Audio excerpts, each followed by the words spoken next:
Next up, we're going over to Yellow Jackets. This was a highly anticipated season 3 by most viewers. Me personally, not everyone here at Flick Fixers. In fact, I'm the only one. But me personally, I thought Yellow Jackets peaked in season 1, episode 1, minute 1, and has been downhill ever since. Now, that's not to say there's been nothing good, but it leaves me wanting a lot more out of all of these storylines, all of these characters.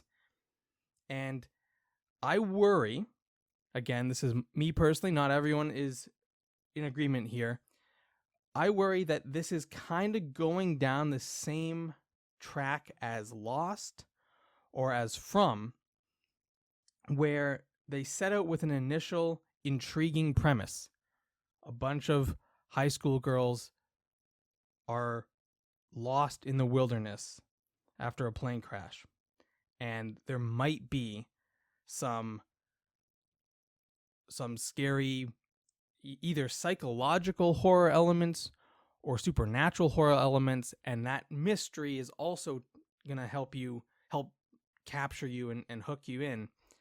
I worry they don't actually know what they want to do with any of that, and so each episode, it seems like they're just kind of kicking the can down the road. They don't want to reveal anything because they themselves don't know, and they haven't been able to pull it all together on their own yet, let alone reveal it to us. So that is my worry with Yellow Jackets. We are in season 3. I'm hoping that at most this does not go past season 5. This seems like it'd be a really good 5-season show to really tell a full, complete story and then get out on top.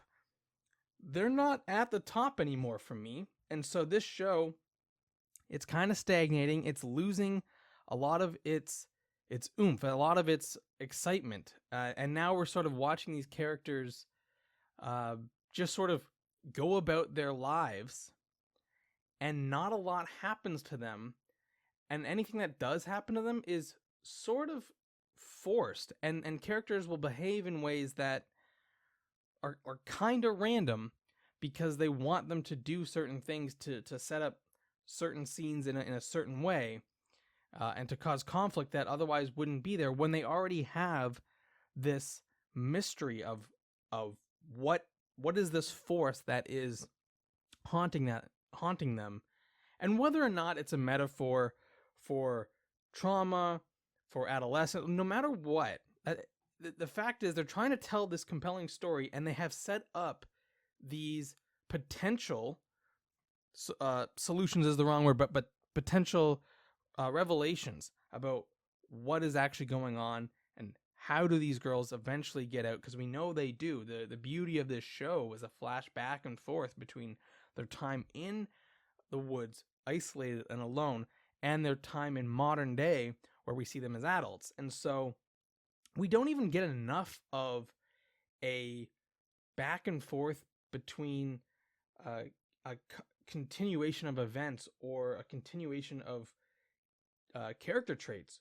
So sometimes the stuff in the past is completely random and has no bearing on the modern day, and it's almost like, why have those two elements? It's almost those two stories on their own kind of are compelling enough.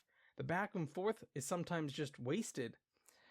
And especially because in the past is when this mysterious entity, or not, has some pull and some sway, and they really don't want to talk about it. These writers are really trying to string us along. We're in season 3 though, and nothing has happened. So we need to get some stuff going.